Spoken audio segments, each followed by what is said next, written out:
All right, I'm going to start in with this yellow-chested warbler. He's very sweet. I like the gesture of his head, the way he's looking up. And I'm going to go ahead and do a background using fluid acrylics. So I'm going to be using these fluid acrylics, and I'm going to apply them with a brayer. So I get a really nice, rich, abstract background to set him on. So I'll start with that first. And then I'll need to let that dry really thoroughly before I can start my pastel. So get some paint out. I love this fluid acrylic because it's nice and chromatic, but it's thin, so it doesn't interfere with the pastel. And it doesn't fill the tooth of the paper. You know, if we use just regular full-bodied acrylic right out of the tube, you know, it's plastic, so it would fill the tooth of the paper to the degree that it would be difficult to apply the pastel the way I want to. Kind of, if you use full-bodied acrylics, it kind of gets like a little resist. So I'm going to wet my brayer just a tiny little bit. And then get a nice application of paint on it. And I'm going to come along and get crisscross here and get a nice kind of design happening.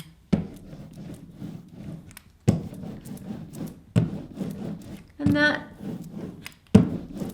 is a very organic looking, natural background that I couldn't really get with just the pastel. This kind of abstract kind of application just allows me to get something I wouldn't normally get. See, I just, wouldn't come up with that. I wouldn't do it.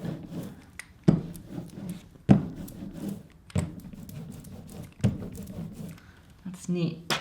I think I'm going to put one more color. I think I'm going to add some magenta.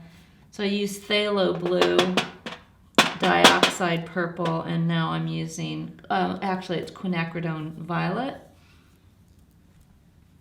And it's a little thick, so I've got to thin that down as well.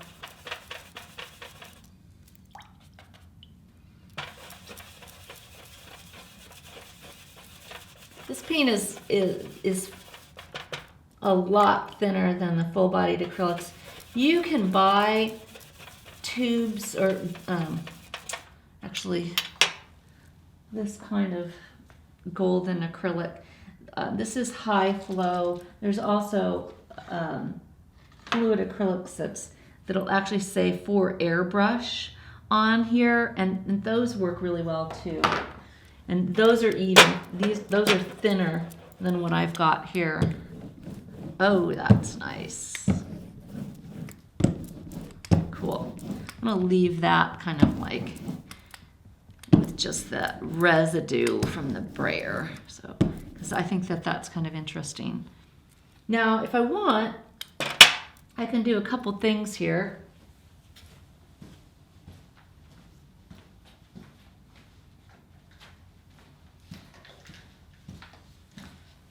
I like this idea, taking a spray bottle to this, and then I'm going to get some even more interesting. I'm going to get the drips and blooms, and that's very, very spontaneous. So, all right, that's neat. Oh, that's so pretty. I love how those colors are interacting and these blooms here. Very fun. All right, set that aside. And I think I'm just going to take a little paper towel to the bottom of this just to get it. And I'm going to take this off the easel here, this backing board, because right now I like what's happening and I don't want it to drip too much. So I'm going to take it off of here and let it dry flat. And I'm going to let that dry very completely so that when I put the back of my hand on this, that it's not even cool, that it just feels like the paper normally would at room temperature. And that's how I know that the paint has dried really, really thoroughly. All right.